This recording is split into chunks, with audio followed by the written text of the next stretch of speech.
એક એવો બંગલો જેમાં 3 BHK, ગાડી પાર્કિંગ પણ, ગાર્ડન સ્પેસ પણ. આ છે તમારું ગાર્ડન એન્ડ પાર્કિંગ સ્પેસ, જે 3 સાઈડ ખુલ્લું છે. અને તમારું એન્ટ્રન્સ થતા આ તમારું લિવિંગ રૂમ. એની બધાની સાઇઝ આમાં મોટી છે. ઇવન સીલિંગ જે સ્લેબ એરિયા કે એની 11 ફૂટની હાઇટ છે.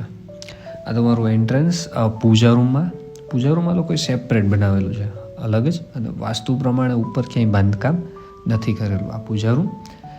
અને આ ઓપન ટુ સ્કાય આખું ઓપન છે ઉપર જોતી. આ લિવિંગ રૂમ આ 256 વાર જગામાં છે, 3 સાઈડ ખુલ્લી. આ તમારું ડાઇનિંગ એન્ડ કિચન એરિયા. ડાઇનિંગથી ડાયરેક્ટલી ગાર્ડનનો વ્યૂ છે.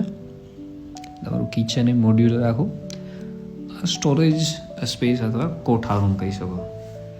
એન્ડ અહીંથી ડાયરેક્ટલી કનેક્ટેડ છે તમારો વોશ એરિયા, અને ત્યાંથી જ તમારું પાર્કિંગ સ્પેસ અને ગાર્ડન સ્પેસ કનેક્ટેડ છે. એ તમારા લેફ્ટ સાઈડમાં કોમન છે. આ નીચેનો બેડરૂમ આવશે, જેની સાઇઝ બધાની સાઇઝ આમાં મોટી છે.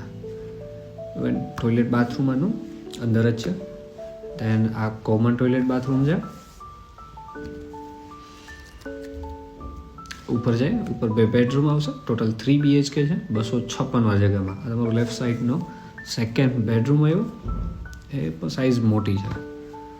એન્ડ આ એનું અટેચ ટોયલેટ બાથરૂમ.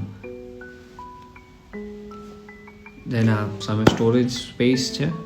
એન્ડ આ સામે તમારું ગાર્ડન ટેરેસ, આ જે એક્સપાન્સ કરી શકો રૂમની અંદર કે ઇન ફ્યુચર. આ તમારું વોશિંગ મશીન માટેનું ને વોશ એરિયા.